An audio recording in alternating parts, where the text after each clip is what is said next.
Hello there, and welcome back to Video Games and Such. This time I'm going to be looking at some Sonic the Hedgehog games and their hacks, mods, and similar such things. These are Sonic the Hedgehog games that have been altered in some way to improve them. Now, the first thing I need to mention is that these are being played via composite or AV video, so the picture isn't going to be very pretty compared to my HDMI console, so apologies for that. I am planning on getting some better cables and equipment at some point in the future. The first game we're looking at today is Sonic the Hedgehog CD on the Sega CD, aka Mega CD. If you ever played Sonic CD and you're anything like me, then practically the first thing you noticed was the jump sound. It is different. This first hack is called Sonic CD with the original jump sound. This one was created by Clownacy. I'll link the original video in the description, which has instructions on how to get it working. When I saw this on YouTube, I thought, fantastic. The jump sound in the original Sonic CD always really bothered me, to an unhealthy extent. Here's a taste of what the jump sound sounds like in the original Sonic CD.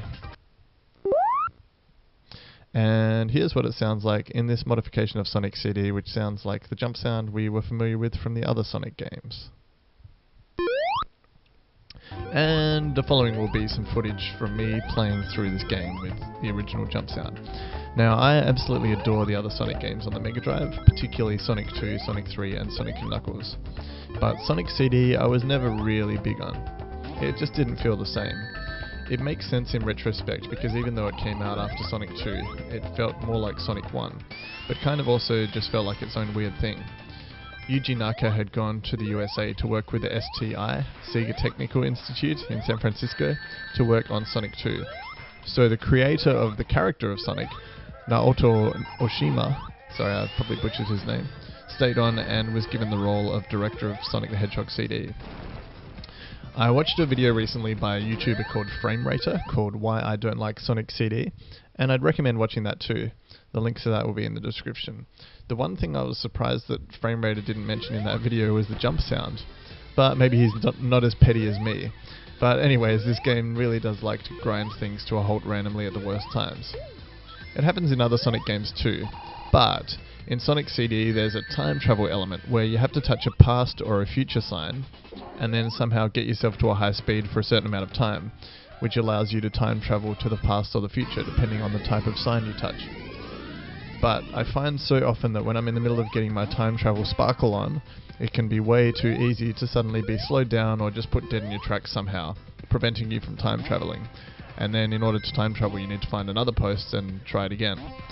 It happened to me so many times during my playthrough that I made for this video. Again. And again. And again. This is a Sonic game that I just don't enjoy all that much. The goals of the game, as far as I can tell, are to travel back in time and destroy some machinery, and sometimes there's this hologram thingy of Metal Sonic, and make a good future and get all of the time stones, which are basically just Chaos Emeralds, and beat all the levels. The special stages are pretty cool though, but when time traveling it can get so tedious, especially the further you get into the game, and when it's easy to lose all your rings so that you don't have 50 rings by the end of the level to make it to the special stages.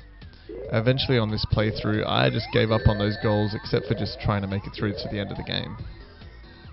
But the thing is, this game has a bunch of puzzly type situations and can sometimes bounce you around all over the place in difficult to control situations. And for me at least, I kind of would be happy to just have a game over so I can stop playing. There were plenty of times in this playthrough I felt that way, and on particularly annoying levels there tended to be an extra life right near the start of the level so that I had no excuse to not keep playing. And I'm just too stubborn to just kill myself to get a game over without getting the extra lives or even just turn the game off. Generally, the further I get into a game, the less likely I am to turn it off. The funny thing was, while recording my footage for this video, when the anime cutscene came up and the credits started to roll, I was a bit surprised. Wait, that's it? It was my first time beating the game, and I didn't really try all that hard. I would have preferred to just gotten a game over earlier and be done with it. Granted, I didn't get the good ending, or all of the time stones, but I really just didn't care enough. And that's when you know a game isn't all that great, when you don't really care about getting the good ending and beating it properly. But look, this is all opinion, and there are plenty of people out there who adore Sonic CD. Some people even say it's the best Sonic game. So whatever, to each their own. I might go back to it sometime and beat it properly one day, but probably not anytime soon. I don't know if I'd necessarily say it's a bad game as such, but it really to me doesn't live up to the other main series Sonic games on the Mega Drive. It's not too bad, but in my opinion it's not in any way great. But that being said, I'm still really glad that this hack was made, so that we can play it with the original jump sound, which is much more pleasing to my ears.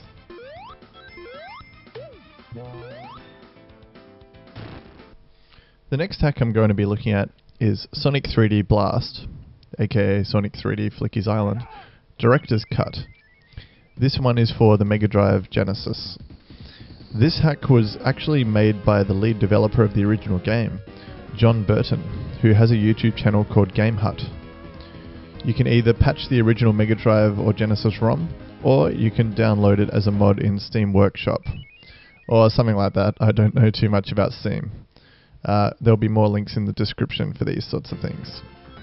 It's basically meant to be an improvement over the original game to make it feel more like a Sonic game, and just more playable in general. The main new features as per the Steam Workshop page are Overworld map screen, time challenge mode, new enemy, improved controls, supersonic, level editor, game save password system, many other gameplay changes, and bug fixes. I first played Sonic 3D somewhere in the late 90s or early 2000s on an emulator, possibly Genesis. I remember it being really hard, but I found it oddly compelling and interesting. It's a very different take on the Sonic games to the 2D games. I'm pretty sure I used a lot of save states back in the day to play this game. It was hard. It kind of feels like a Sonic game, but especially back then when 2D was all we knew, except maybe Sonic Labyrinth on Game Gear, but that's another story. But the 3D isometric view made it tricky to control, and easy to lose rings, or die. I must say that I really like the music in this game. There are some really great tracks. It's not a game that's for everyone, but it's worth at least trying, and overall I think this hack is definitely an improvement over the original. In this game, a big gameplay difference compared to the 2D Sonic games is having to rescue groups of 5 flickies, which are little birds that come out of enemies when you kill them, and take them to giant rings in order to get through checkpoints and pass the levels. It's something that some people don't like, but I don't really mind it. It does kind of take away the emphasis on speed though, and put it more towards exploration to find all the enemies and kill them. This hack actually makes the game easier, and turns it into a different experience in many ways. With these sorts of hacks, when you make modifications to the original gameplay, it's one of those circumstances where it's impossible to please everyone. There are some things that I think are great, and some things that I would prefer to be different in this hack. And there are some things that make it feel more like a Sonic game, and other things to me that make it feel less like a Sonic game. Overall though, it's a really good hack, and I don't want to discount the amount of effort that went into it. There's too much new stuff to talk about to cover in this video without going on forever, so I'll just talk about some things that stood out to me while playing this hack. The overworld is interesting. It's very simple and kind of reminds me of the overworld they used in Super Mario Bros. Deluxe on Game Boy Color, but simpler than that. It is cool to be able to go back and play levels that you've already beaten to collect certain items in order to 100% them, which is in some other games from the era, such as Donkey Kong Country. I like how you have the goal of getting all the Sonic emblems in each level. There's also a new time challenge mode, where you have to beat each level as fast as you can within a set time limit, but without having to worry about saving any flickies. Pretty cool for replayability and a new twist on the formula. The save game feature is really cool as well. Nothing to bring me back to my childhood like a good old-fashioned password save. Makes it good for putting the game down and coming back to it. One thing I did at first playing through this was hoarding lives, but you don't really need to worry too much about that, because if you reset the game it gives you the option to continue without having to enter a password over and over again. Sonic does control a lot better here than in the original Sonic 3D, and there are some little tweaks to make the gameplay more bearable. You no longer come to a complete stop when hitting a wall, and when you get the running shoes you no longer lose rings when you get hurt. You just get pushed back. This makes it a lot less frustrating. It's really cool to be able to play as Supersonic as well. I do wish he jumped higher though, like in the other games, but maybe that would have been game breaking. I'm not too sure. The way you get Chaos Emeralds is a little different. In the original game, you would find Tails or Knuckles, usually hidden in a level somewhere, give 50 rings to them, or more, and they'd send you to a special stage where you got the opportunity to get a Chaos Emerald. That's still the case here, but you can only get one Chaos Emerald in each zone in this hack. After you get one Chaos Emerald in that zone, you can play other special stages, but you get a life as a reward for beating it instead. In games like Sonic 2, 3, Sonic and Knuckles, you could generally get as many Chaos Emeralds as you wanted, so you could access Super Sonic earlier in the game. And since you only get one Chaos Emerald in each zone in this director's cut, you can't access Super Sonic, at least without some sort of cheating, until you get up to the last zone. That being said, it is a little different in the sense that you can backtrack and go back to the older zones in the Overworld and play as Super Sonic once you've gotten all the emeralds. But I think I would prefer to be Super Sonic earlier in the game, or at least have the option like there was in earlier games. The special stages, as far as I can tell, are the same as always, and they're pretty damn easy when you get the hang of them. At least until the last couple. It goes from really easy to really hard around the second last one.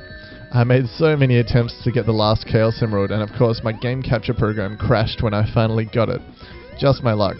And of course the footage was lost, and I didn't make a note of the password immediately after getting the final Chaos Emerald, and the next password I had written down made my game crash. Curses! I actually initially had a section of the video dedicated to my passwords that were crashing the game, but after trying to get some footage of that, it actually didn't happen anymore, so maybe try turning your console off and on or restarting your emulator or whatnot if you do happen to get passwords that crash the game.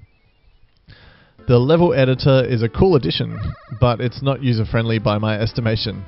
I would just call it a happy bonus for people to play around with if they're so inclined. I lost interest quickly though, and can definitely live without it. Some people might have fun with it though. There are lots of cool little touches overall, like the crab enemy that didn't make it to the original game, but shows up in the level editor in the director's cut, as well as in the game itself. Sonic 3D is itself a divisive game, which I'm not a massive fan of, but for what it is, a 3D Sonic game when 3D games are a new thing, and particularly being on the aging and not so powerful Mega Drive, as well as the more powerful Saturn, I do have a soft spot for it. It's kind of fun, and an interesting spin on the Sonic formula. Overall, I would recommend giving the director's cut a try, especially if you found the original game frustrating, because the tweaks that were made generally make it a better experience. And if you want to give the original experience a try, you can even play the original game in the director's cut, the best of both worlds.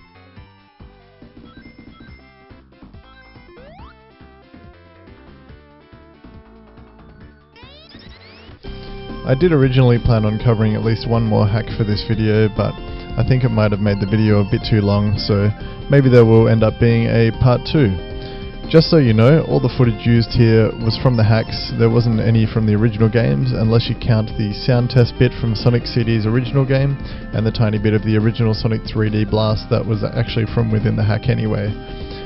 Aside from some game capture and editing mishaps, I very much enjoyed putting this video together. I hope you enjoyed watching it too. Thanks again to the creators of these hacks. John Burton from Game Hut, creator of the Sonic 3D Director's Cut, and Clownacy, creator of Sonic CD with the original jump sound. Now that I've gotten into somewhat of a groove of putting these videos together, I'm hoping that I can make it a more regular thing.